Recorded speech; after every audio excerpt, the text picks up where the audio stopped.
आप देख रहे हैं श्री हरि कृपा आश्रम चैनल। संस्थापक स्वामी श्री हरि चैतन्य पुरी जी महाराज।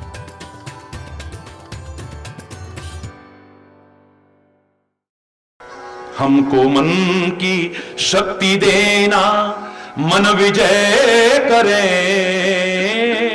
दूसरों की जय से पहले खुद को जय करें। हमको मन की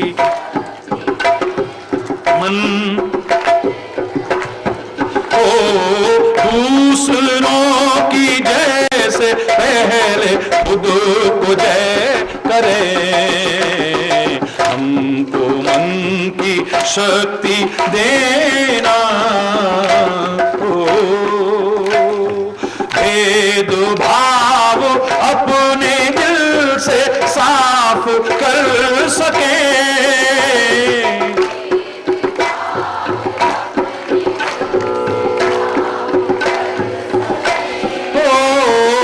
भेदभाव अपने मन से साफ कर सके, भेदभाव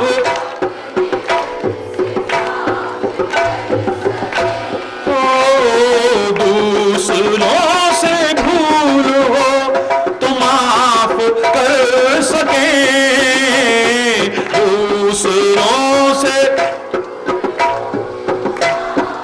कर सके, झूठ से बचे रहें, सच कदम भरें, दूसरों की जय से पहले खुद को जय करें। ओ हमको मन की शक्ति देना, मन विजय करें, दूसरों की जय से पहले खुद को जय करें। हमको मन की शक्ति देना, मुश्किलें पड़े तो हम पे इतना कर्म कर, मुश्किलें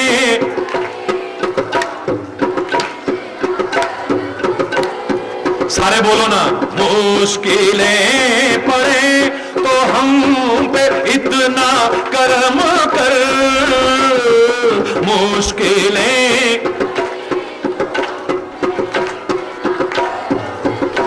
हो साथ दे तो धर्म का, चले तो धर्म पर,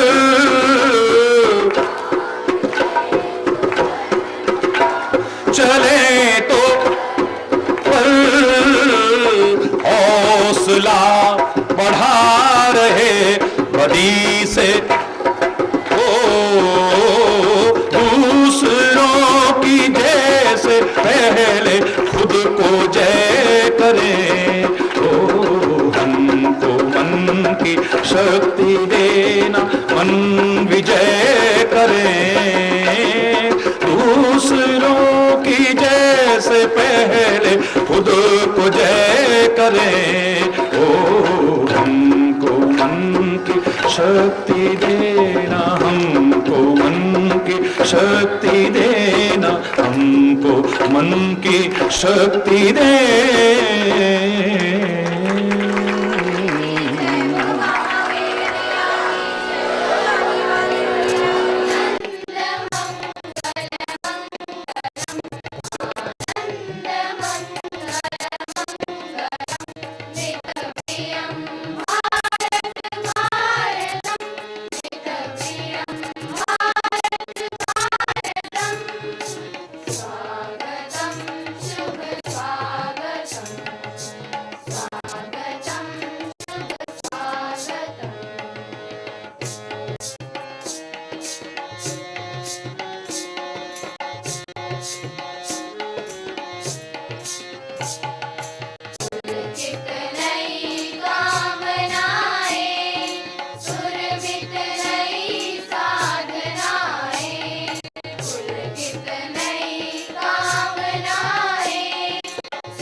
भवन्तु सुखिनः,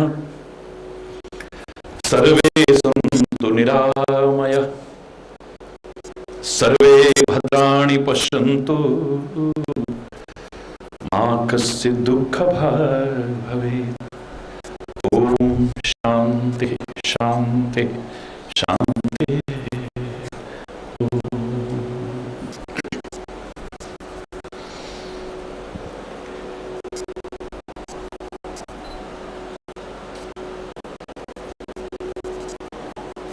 नन्हे मुन्ने बच्चों के बीच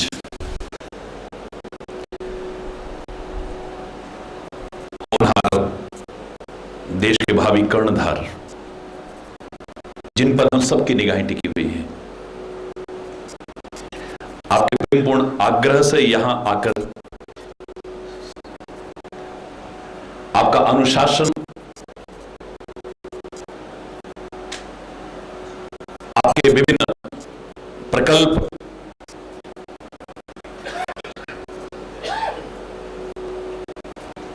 और भारतीय संस्कृति के प्रति आपके लगाव और आस्था को देख करके सच मानिए मेरा हृदय बहुत प्रसन्न हुआ है। मैं कोई कथा करने नहीं आया हूं, कोई भाषण करने नहीं आया हूं, कोई उपदेश देने नहीं आया हूं। भारतीय संस्कृति का एक महान संदेश देने आया हूं।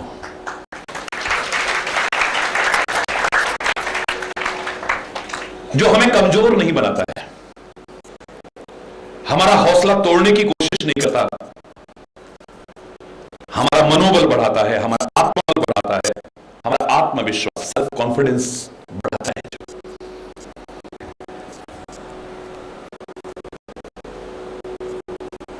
जहां तुम्हें कमजोर करने की कोशिश नहीं की जाती, तुम क्या कर सकते हो, तुम क्या बन सकते हो, तुम क्या नहीं कर सकते हो, जहां ये सिखाया जाता है।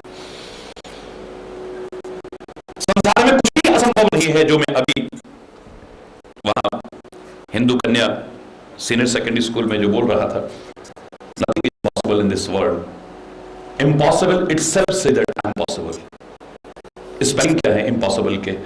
आई बोलो, एम पॉसिबल, पूरा बोल लीजिए।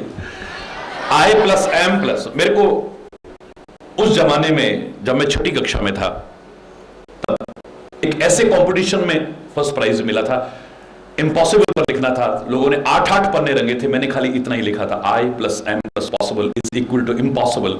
इम्पॉसिबल इटसेल्फ से that I am possible, so nothing is impossible in this world. It may be difficult, it may be difficult, कठिन हो सकता है। भारतीय संस्कृति हमें निर्बल नहीं बनाती है, कमजोर नहीं बनाती है, निर्मल बनाती है, पवित्र बनाती है, हमारे हौसले को बढ़ाने की कोशिश करती है। शायद इसीलिए बचपन से हम प्रार्थना भी करते थे, हमको मन की शक्ति देना, मन विजय करे, दूसरों की जय से पहले खुद को जय करें। मन की शक्ति, हमें मन की शक्ति देना, हमारा मनोबल न टूट जाए, हमारा आत्मबल न टूट जाए, हमारा आत्मविश्वास कहीं हम लूज न कर बैठे, सेल्फ कॉन्फिडेंस को लूज न कर बैठे। अगर हम पूरे मनोबल के साथ, आत्मबल के साथ, आत्मविश्वास के साथ प्रयास करते रहे, जीवन में सफलता एक दिन हमारे कदम चूमेगी, किसी भी क्षेत्र में आगे जाए,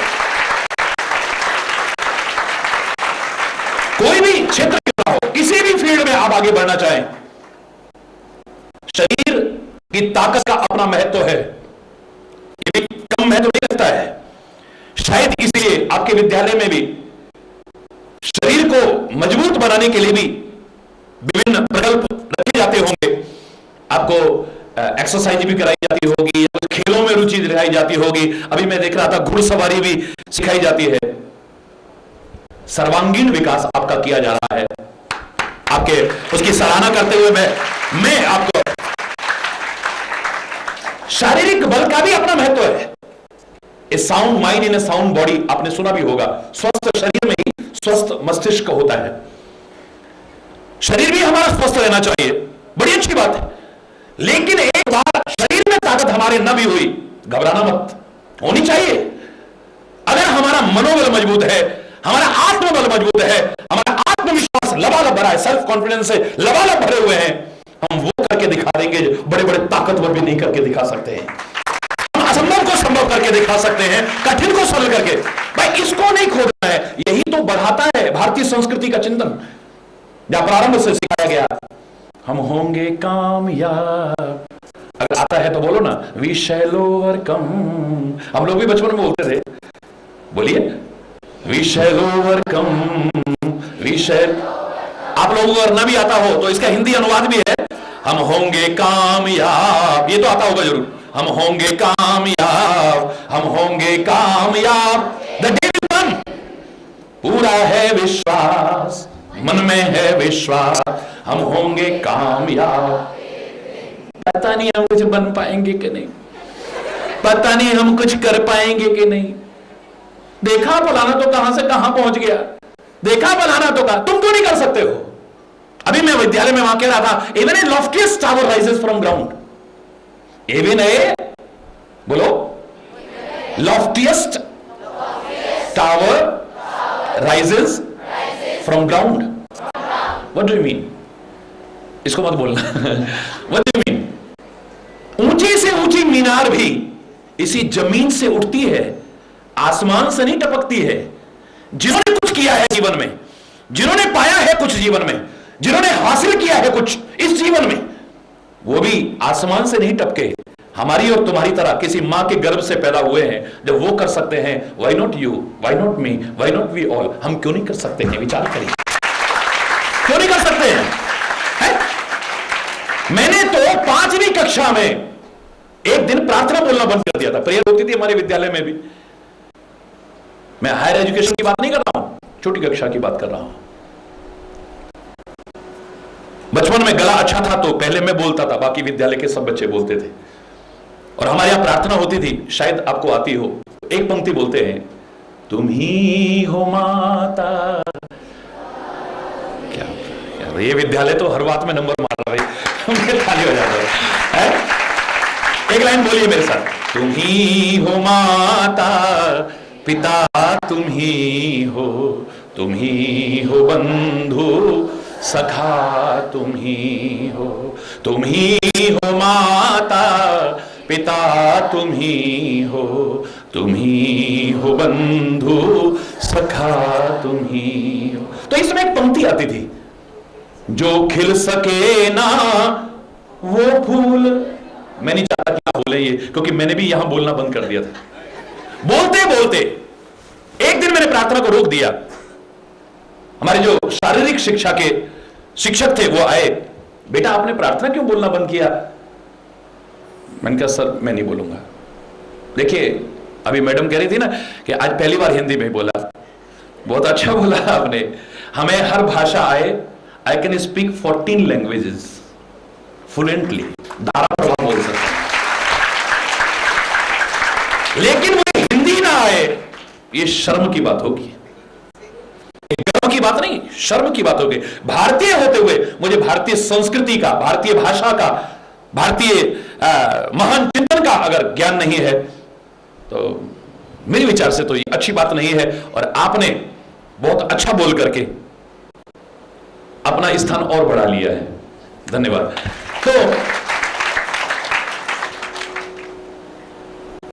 मैंने नहीं बोला, वो आए कि आप प्रार्थना क्यों नहीं बोल रहे बेटा?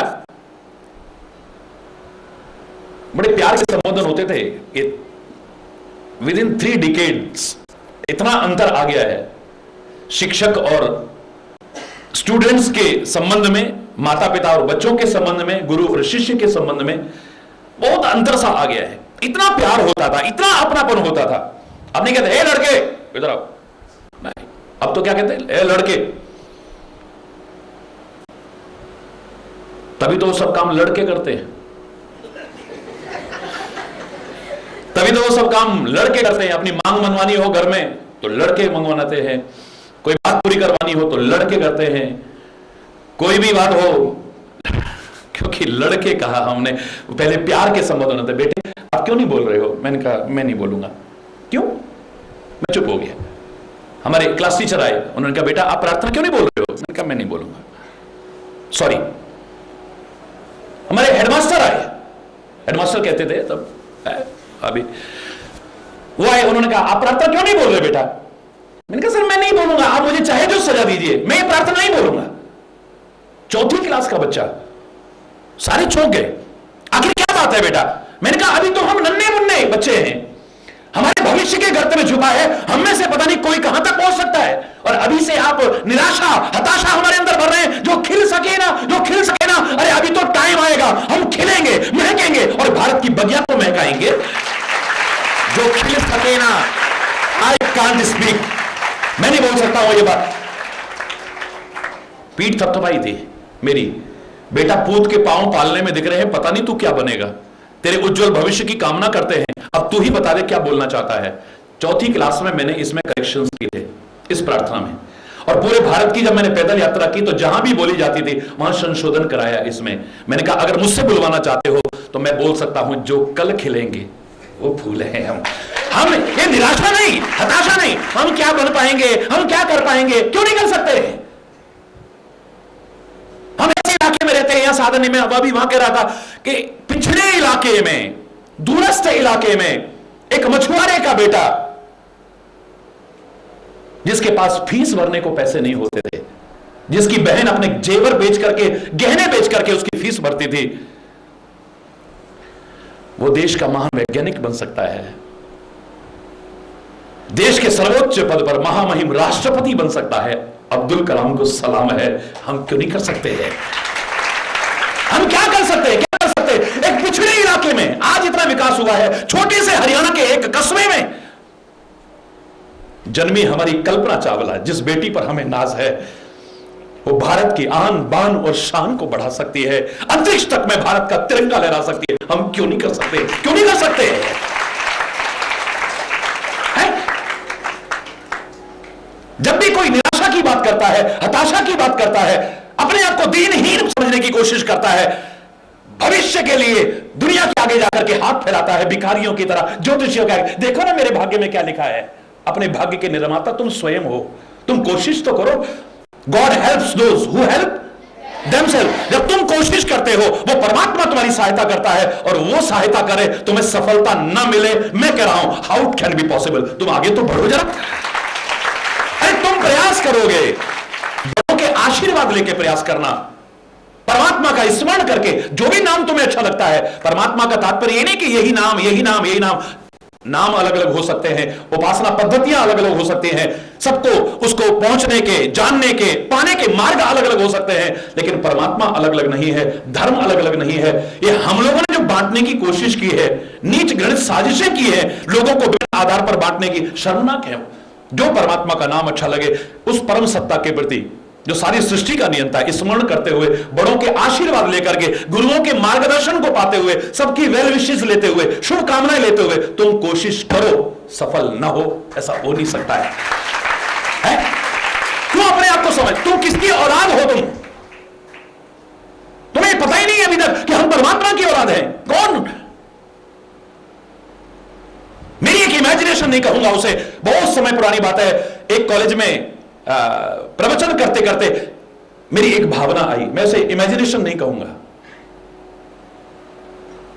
कि सूर्य जब पहली बार अस्ताचल की ओर चले, सूर्य कभी अस्त नहीं होता है, सनसेट नहीं होता कभी, हमारे सामने से चला गया हम कहते सनसेट हो गया, हमारे सामने आ गया हम कहते सनराइज। सूर्य कभी भी रुकता नहीं है, आगे चलता रहता है, चलता रहता है। जब उसका राइज ही नहीं होता तो सेट कहां से होगा?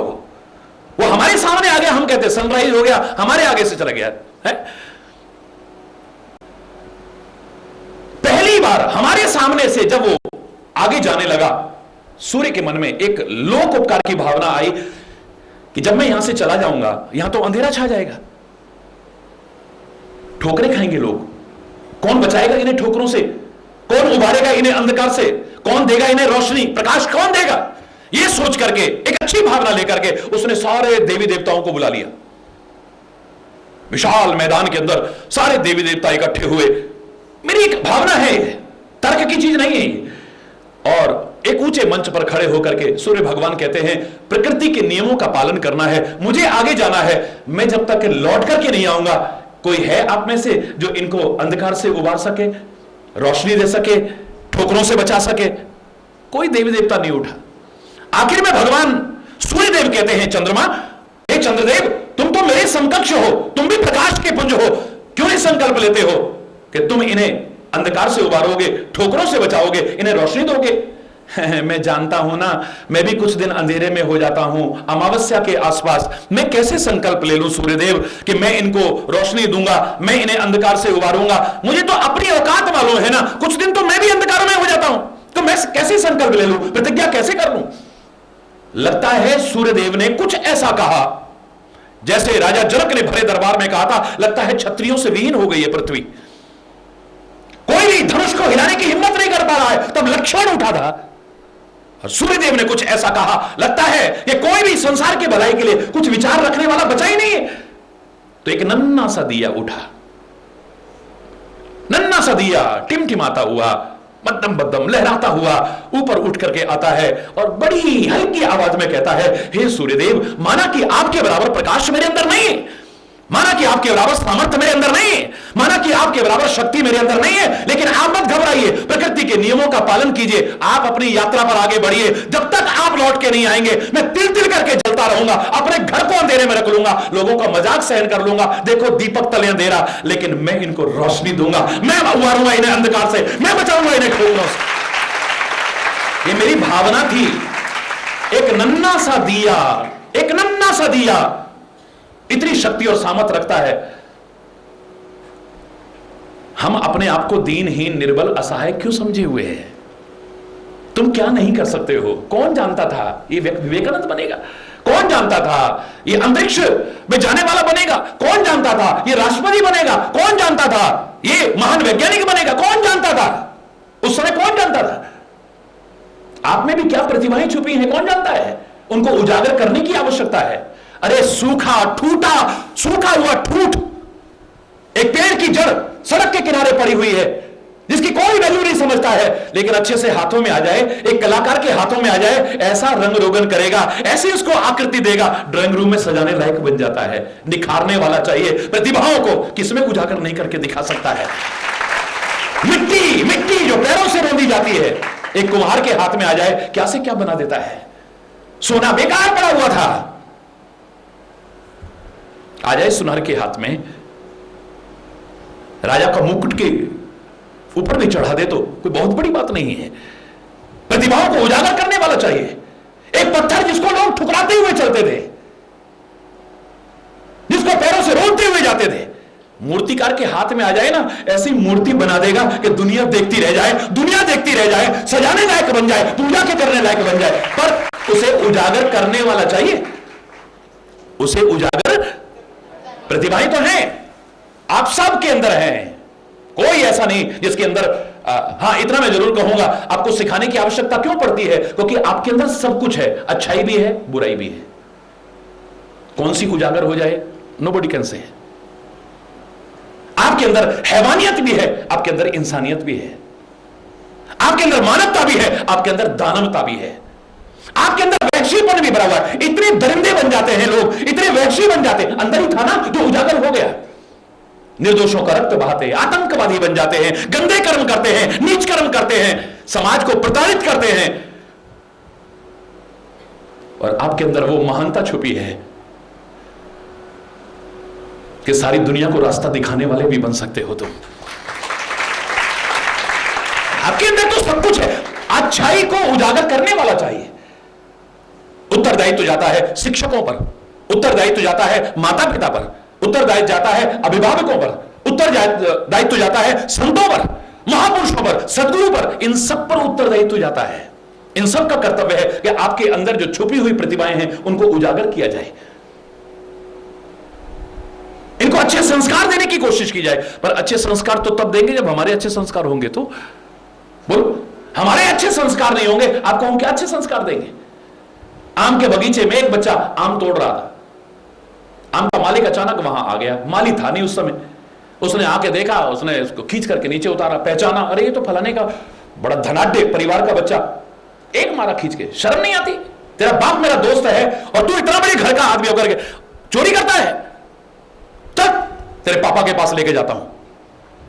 यही सीखा है तूने? वो बच्चा हंसने लगा अंकल तेरे को मैंने थप्पड़ मारा, तेरी शिकायत करने के लिए तेरे पापा के पास लेके जा रहा हूं और तू है कर रहा है। पापा भी तो बगल के पेड़ में तोड़ रहे हैं हम। जब पापा ही ऐसा करेंगे तो बच्चों को कौन सिखाएगा बताइए।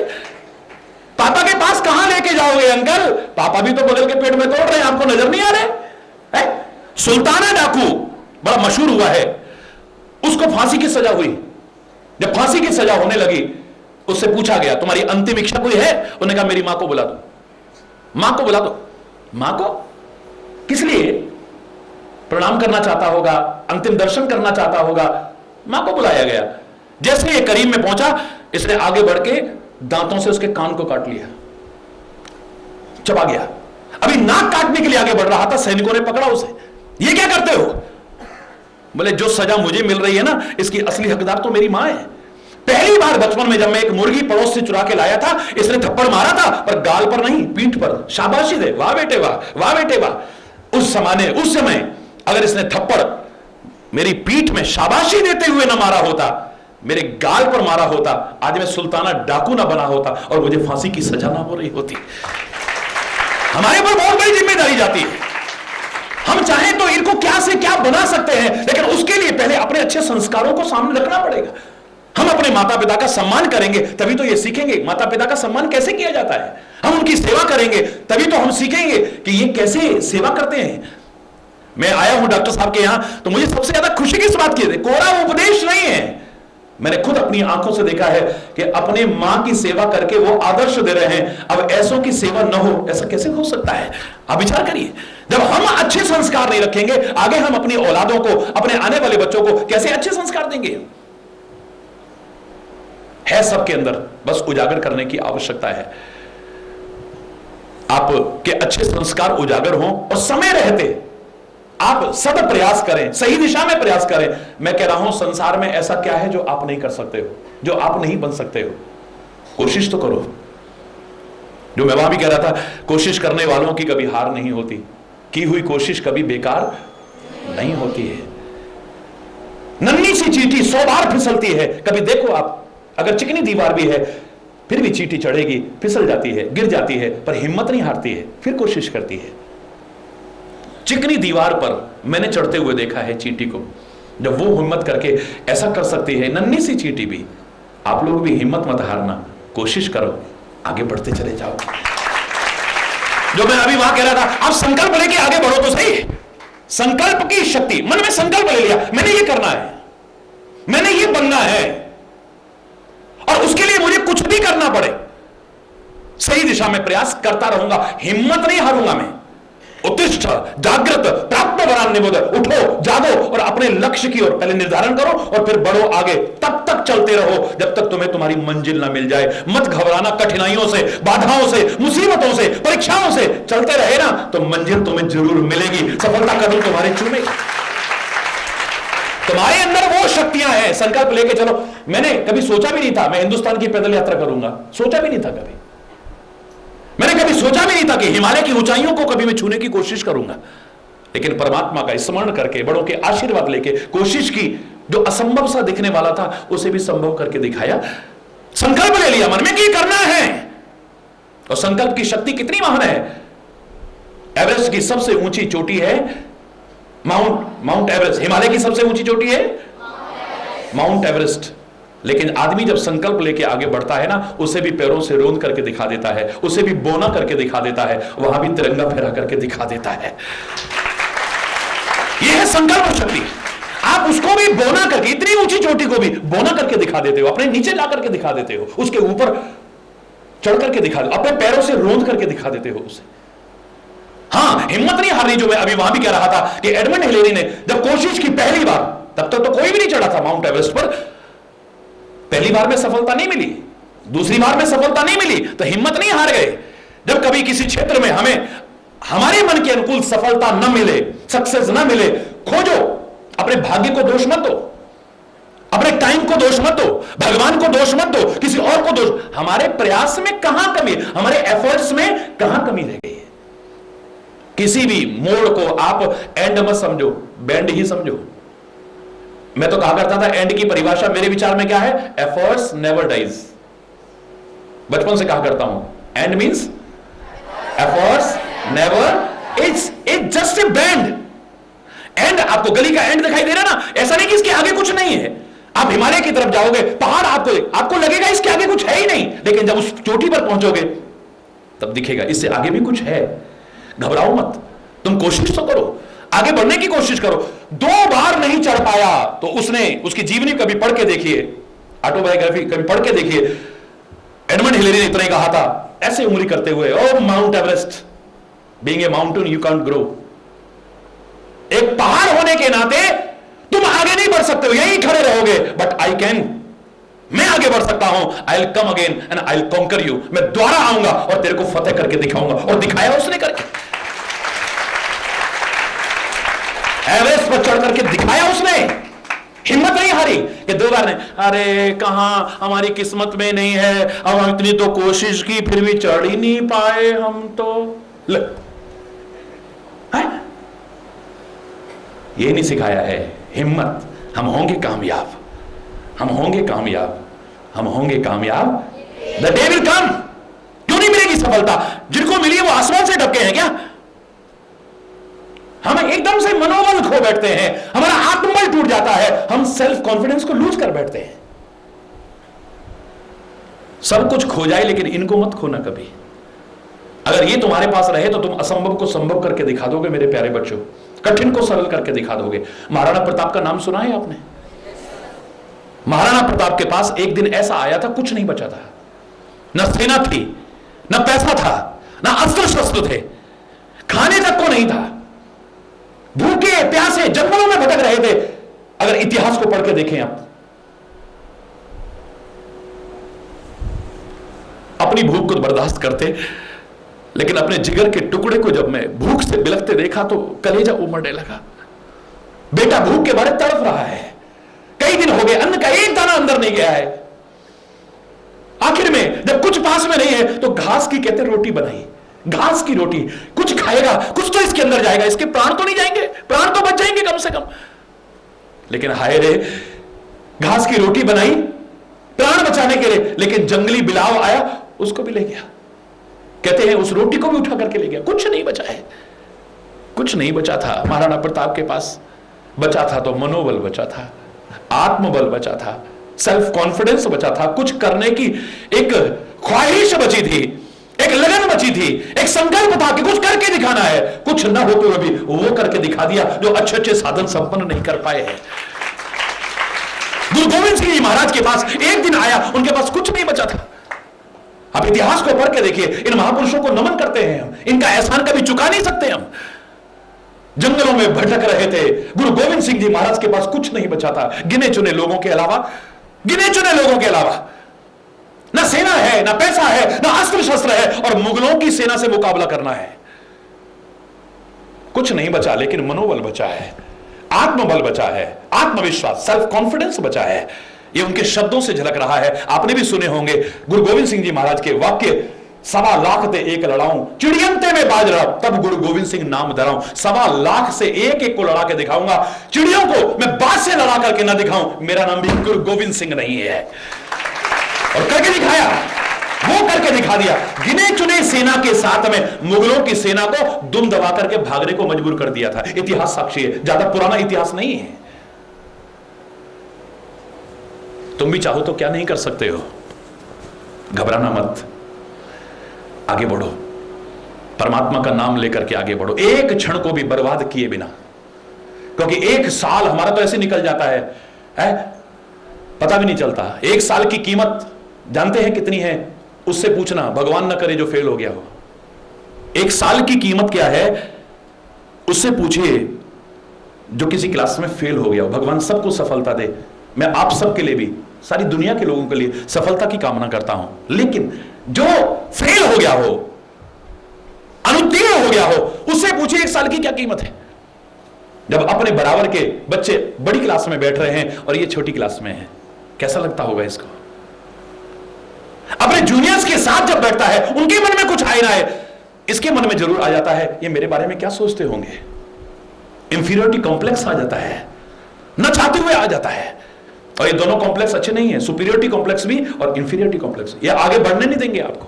अगर आप अपने आप को सुपीरियर समझने लगे तो आपके एफर्ट्स में कमी आ जाएगी, आप अपने आप को कुछ समझने लगे ना। कॉन्फिडेंट होना बुरी बात नहीं है, पर ओवर कॉन्फिडेंट होना बहुत बुरी बात है, याद रखना। हाँ, मेरे पिछली बार 99% आए थे, इस बार कौन रोक सकता है? इस चक्कर में पढ़ना कम कर दिया, फेल होते देखा ऐसे बच्चे को मैंने। ओवर कॉन्फिडेंट मत होना कभी। समझ रहे हैं आप मेरी बात को? जो समझ रहे हैं हाथ उठाओ ना जरा। इस बात को अपनाओगे कितने? हाथ नीचे करो। जितने लोग इस चीज को अपनाओगे जीवन में, वो हाथ उठाओ जरा। क्या बात है, 100% बच्चे। तो मैं आपके उज्जवल भविष्य की कामना ही नहीं, मैं दावे से कह सकता हूं आपका भविष्य बहुत अच्छा होगा। मैं वैसा कोई भविष्य वक्ता बन करके भविष्यवाणी नहीं कर रहा हूं। जिन्होंने अपने वर्तमान को संवार लिया है, मैं हमेशा कहा करता हूं, learn from past, think for future but live in present. भूतकाल से प्रेरणा लो, जो कमियां रह गई हैं, गलतियां हो गई अपने से या किसी से भी, उनको सुधारो। भविष्य के लिए योजना चाहे बनाओ, पर खाली योजना बनाते मत रह जाना। हम ये बनेंगे, हम ये करेंगे, हम वो करेंगे। अभी मैं वहां बच्चों से यही कह रहा था, बच्चों ने उठ के कहा, महाराज जी हम साइंटिस्ट बनना चाहते हैं, महाराज जी हम डॉक्टर बनना चाहते हैं, महाराज जी हम इंजीनियर बनना चाहते हैं, महाराज जी हम अंतरिक्ष यात्री बनना चाहते हैं, हम ये बनना चाहते हैं। मैंने कहा दीज ऑल आर ड्रीम्स। ये क्या है? सपने हैं। ये कोई बुराई नहीं है देखने में, बड़े बड़े सपने देखो, छोटे देखो भी मत, लेकिन you have to pay the price to make them come true. उनको साकार करने के लिए you have to pay the price. इसे मत भूलना, कीमत भी चुकानी पड़ेगी, प्रयास भी करने पड़ेंगे, वो करते रहना, सफलता मिल जाएगी। तुम खाली सपने से नहीं है। अगर मैं पूछूं मेरे प्यारे बच्चों, what do you want to be? What do you want to be? What is your aim? तुम क्या बनना चाहते हैं? बहुत अच्छे बच्चे, मुस्कुराते हुए बहुत अच्छे लगते हैं। मेरी सबसे पहली प्रेयर छठी क्लास में यही थी, मैंने अपने लिए जो स्वीकार की थी, by being pleasant always and smiling it takes you near to God, near than any prayer. किसी और प्रार्थना की बजाय हमेशा प्रसन्न रहना और मुस्कुराते रहना जितना परमात्मा के करीब ला देता है, दुनिया की कोई प्रेयर नहीं ला सकती है आपको। प्रसन्न कौन रहेगा? जो पढ़ाई नहीं करेगा, कम नंबर आ जाएंगे, फेल हो जाएगा, वो मुस्कुरा सकता है क्या? बोलो। गुस्सा करेगा, मुस्कुरा सकता है क्या? है? नफरत करेगा किसी से, मुस्कुरा सकता है क्या? उसके तो चेहरे की अजीब सी, मियां रोते क्यों बोलो, सूरत ही ऐसी है। वो मुस्कुरा नहीं सकता है। स्वाभाविक मुस्कुराहट, natural, by being present always, not only for a moment. हमेशा प्रसन्न रहना और मुस्कुराता रहना असंभव तो नहीं, पर इतना सरल भी नहीं है। याद रखना, ये विकार होते हुए, बुराइयां होते हुए हम कभी मुस्कुरा नहीं सकते हैं। इतने टेंशन होंगे हमारे दिमाग में, इतनी परेशानियां होंगी, इतनी उलझने होंगी, घबराहट होगी। मुस्कुराहट तो, हरि बोल, जोर से बोलो, गायब हो जाएगी, गायब, पास टिकी नहीं सकती है। तो हमेशा प्रसन्न रहना और मुस्कुराते रहना, तो ये बहुत बड़ी प्रेयर है। मैं जो कह रहा था, 1 साल की क्या कीमत है, पूछो उस बच्चे से, भगवान न करे जो फेल हो गया हो। 1 महीने की क्या कीमत है, पूछो उससे। हमारी माताएं, हमारी बहनें, हमारी बेटियां, जिन्होंने 8 महीने अपने गर्भ में अपना पाल पाल करके, कष्ट उठा उठा करके एक बच्चे को रखा हो, लेकिन 1 महीना पहले लेबर पेन शुरू हो गया। अब आशंका है, पता नहीं क्या होगा, पता नहीं क्या, हड़बड़ाहट हो गई, भागदौड़ हो गई, हाय 1 महीना और ठीक से निकल जाए। 1 महीना, बोले 1 महीने की क्या कीमत है, पूछो उस माता बहन से, उस बेटी से पूछो। 1 दिन की क्या कीमत है, उस मजदूर से पूछो जो सारा दिन मेहनत करता है, सब शाम को खाता है और परिवार के लिए कुछ लेके जाता है। हमने तो बात बात में चक्का जाम कर दिया, हमने तो हड़ताल कर दी है। अधिकार के लिए जागरूक होना कोई बुरी बात नहीं है, लेकिन आपका कोई कर्तव्य भी है, इसे भी पहचानो ना। और अधिकार प्राप्ति के लिए जो हम प्रयास करते हैं, राष्ट्रीय संपत्ति को नुकसान पहुंचाते हैं, तोड़ फोड़ करते हैं, अपनी डिमांड्स को पूरा कराने, यही तो हो रहा है। और क्या हो रहा है? क्या आप इसे अच्छा मानते हैं? बोलिए। अपनी मांग मनवाने के लिए गाड़ियों में आग लगाना, तोड़ फोड़ करना, रास्ते जाम कर देना, किसी ने परीक्षा देने जाना है, कोई बेचारा अपने बच्चे की सगाई करने जा रहा है, कोई कंपटीशन में जा रहा है, किसी को जरूरी काम से जा रहा है, कोई बीमार है, हॉस्पिटल जाना चाह रहा है, आप उसको परेशान कर रहे हैं। अच्छी बात है। आप संकल्प लीजिए कि बड़े होकर के आप कम से कम ऐसा नहीं करेंगे। जो संकल्प लेते हैं हाथ उठाइए आप। Very good. कम से कम आपके हाथ से ऐसा नहीं होना चाहिए। समाज के लिए इतनी जागरूकता हमारे अंदर आनी चाहिए। 1 दिन की क्या कीमत है, उससे पूछो बेचारा, जो सारा दिन मेहनत करता है, तब परिवार के खाने लायक ले जाता है, लेकिन आज हड़ताल की वजह से उसको काम नहीं मिला। 1 घंटे की क्या कीमत है, 1 मिनट की क्या कीमत है, जिसके सामने देखते देखते बस निकल गई अब और कोई साधन भी नहीं है। जो जा रहा था किसी कंपटीशन में भाग लेने के लिए, कोई एग्जाम देने जा रहा था, कोई इंटरव्यू देने जा रहा था, कोई जरूरी काम के लिए जा रहा था, 1 मिनट लेट हो गए, सामने देखते देखते गाड़ी निकल गई हमारे। अब वो गाड़ी कोई और मिलने वाली भी नहीं है और कोई साधन भी नहीं है। अब 1 मिनट की क्या कीमत है उससे पूछो जरा। वो 1 मिनट कितनी बड़ी खुशी दे सकता है, कितना बड़ा गम दे सकता है। उसे पता लगा जिस ट्रेन से, जिस बस से मैंने जाना था उसका एक्सीडेंट हो गया, लोग मरे, हाय अच्छा हुआ मैं नहीं गया यार, नौकरी तो फिर मिल जाएगी। कितनी बड़ी खुशी 1 मिनट दे गया, और कितना बड़ा दुख भी दे गया। 1 मिनट तो बहुत दूर की बात है, 1 सेकंड की कीमत जानते हैं आप? ओलंपिक्स में जब भाग रहे हो, किसी कंट्री का धावक भाग रहा हो, बिल्कुल आगे आगे चल रहा है, सामने उसको वो लाइन दिखाई दे रही है जहां जाते ही गोल्ड मेडल मिलने वाला है, पूरे राष्ट्र की विजय होने वाली है, खाली मेरी नहीं। लेकिन देखते देखते 1 सेकंड का अंतर पड़ा, पहला पैर किसी और का पड़ गया, उसका दूसरा पैर पड़ा, 1 सेकंड का अंतर पड़ा बस। देखते देखते गोल्ड मेडल हाथ से निकल गया। उससे पूछना जरा 1 सेकंड की क्या कीमत होती है।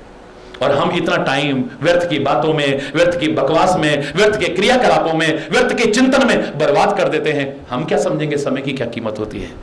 जिन्होंने समय की कीमत को पहचाना है, अपने समय को बर्बाद नहीं किया है, सदुपयोग किया है, दावे से कह रहा हूं वो समय आता है उनका जीवन कितना ऊंचा उठता है, कितना महान बनता है, कितना सफल बनता है, शायद उन्होंने भी नहीं सोचा होगा कभी। और यही चाहते हैं हम, आपका सफल जीवन हो, उज्जवल भविष्य हो आपका। बस संकल्प लेकर के आप आगे बढ़ना। ज्यादा नहीं कहूंगा, समय काफी हो रहा है। संकल्प में वो शक्ति है कि एवरेस्ट को भी बोना करके दिखा देगी। संकल्प में वो शक्ति है, सागर को लोग अथाह मानते थे, इसकी गहराइयों को कोई नाप नहीं सकता है, लेकिन हमारे वैज्ञानिक भाइयों ने संकल्प लेकर के प्रयास किया, सागर की गहराइयों को नाप करके दिखा दिया है। ग्रेविटी का प्रभाव आप भी जानते हैं, कोई भी चीज फेंकेंगे नीचे आती है, गुरुत्वाकर्षण के प्रभाव के कारण, ग्रेविटी के प्रभाव के कारण। लेकिन संकल्प लेकर के जब व्यक्ति आगे बढ़ा, अंतरिक्ष में पहुंच गया जहां ग्रेविटी का प्रभाव ही खत्म हो गया। हवा में लहराता है आदमी, वहां ग्रेविटी का कोई प्रभाव नहीं है, आराम से। अभी सुनीता विलियम्स कितने दिन रही है, और हमें नाज है इस बात पर कि वो हमारे भारत के मूल की है। ऐसों पर नाज था, आज भी और आगे भी रहेगा। भारतीय मूल की हमारी वो बेटी एक महान कीर्तिमान स्थापित करके आती है। लेकिन आप विचार करके देखिए, अगर आप संकल्प लेके आगे बढ़े, ग्रेविटी का सिद्धांत जिसे कोई फेल नहीं कर सकता वो भी फेल हो जाता है। अच्छे अच्छे संकल्प लो, अच्छे अच्छे प्रयास करो, बड़ों के आशीर्वाद लेके प्रयास करो, परमात्मा का नाम लेकर के प्रयास करो, सबकी वेल विशेष लेकर के प्रयास करो। सफलता आपके कदम चूमेगी, और चूमे आप आगे बढ़ें जीवन में, हर क्षेत्र में। बहुत बहुत हार्दिक शुभकामनाएं, धन्यवाद, बहुत बहुत धन्यवाद। भारत माता की, भारत माता की, भारत माता की। जरा दिखाओ कितना दम है, दम जोर से बोल के दिखाइए ना जरा, भारत माता की। एक बार फिर जोर से, भारत माता की। वंदे वंदे वंदे। बहुत बहुत धन्यवाद। और मुझे सबसे ज्यादा खुशी हुई यहां बिना किसी भेदभाव के सबका सम्मान, सबका आदर, आपको एक इंसान बनाने की कोशिश की जाती है, जो सबसे ज्यादा आवश्यक है।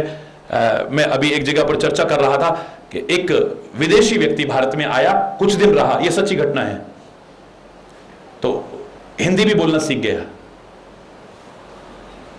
किसी ने पूछा कैसा लगा हमारा इंडिया। कई बार बिना बोले भी आदमी बहुत कुछ बोल देता है। इंडियंस कैसे लगे? हाँ,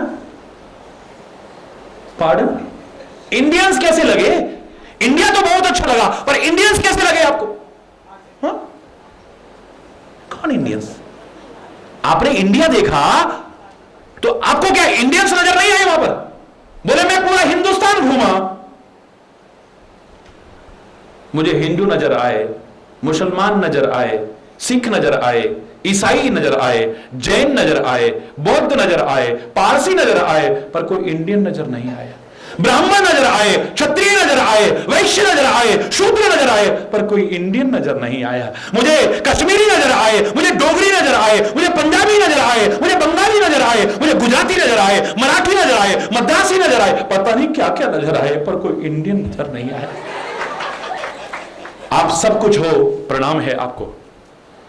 आप हिंदू हैं, बड़ी अच्छी बात है। आप मुस्लिम हैं, बड़ी अच्छी बात है। आप सिख हैं, बड़ी अच्छी बात है। ईसाई, जैन, बौद्ध, पारसी, जो भी हैं आप, बड़ी अच्छी बातें हैं। पर एक सच्चे इंसान है या नहीं, अंतरात्मा में झांकते रहिएगा बस। एक सच्चे इंसान है या नहीं, एक सच्चा इंसान बनने की हम कोशिश करें और वो कोशिश सफल हो। ये दुनिया से मिट जाएगा हिंसा, आतंक, घृणा, वैमनस्यता, द्वेष, सब दूर हो जाएगा अगर हम सच्चे इंसान बन गए तो। बन सके हम एक सच्चे इंसान, एक सच्चे भारतीय बन सके और भारत की आन बान और शान को बढ़ाने में हम सब अपना एक महत्वपूर्ण योगदान दे सकें। इन्हीं शुभकामनाओं के साथ अगर कोई गलत शब्द निकला हो उसके लिए क्षमा चाहता हुआ अपनी वाणी को विराम दूंगा। एक बार फिर जोर से बोलेंगे, भारत भारत भारत। धन्यवाद बहुत बहुत।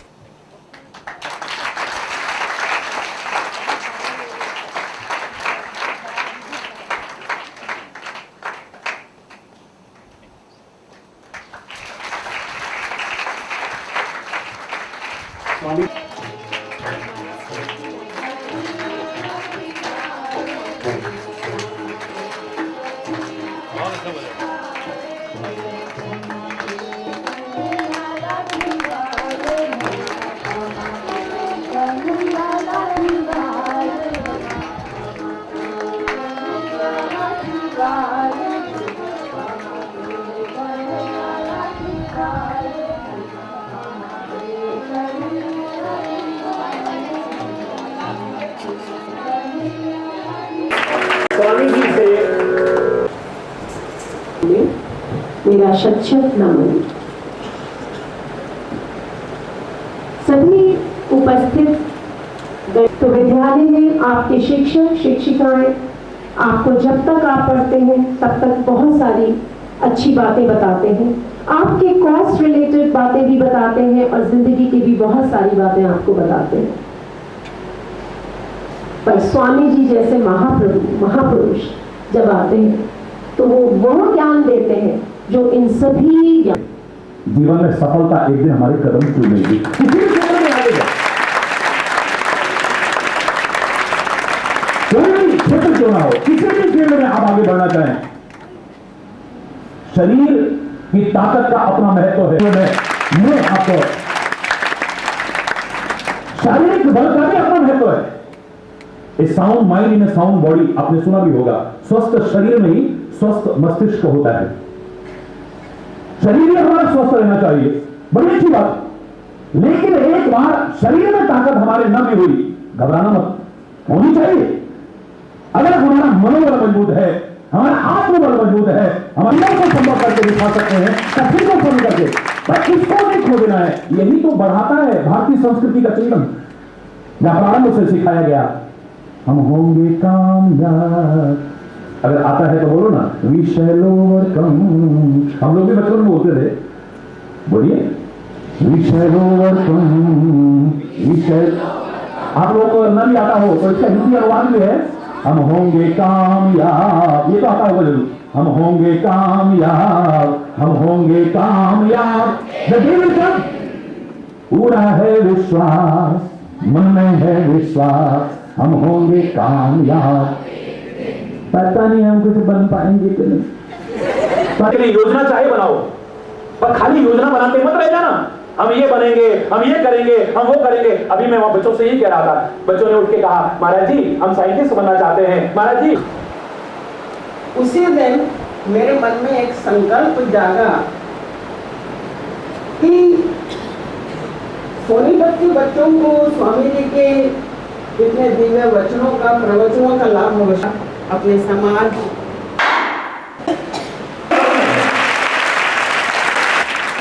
असंभव नहीं है, तुम आगे बढ़ो तो सही। आप इसका श्रेय किसको देते हैं? बड़ों के आशीर्वाद, साथियों की शुभकामनाएं और मेरी मेहनत सब मिलकर के रखें। वाह।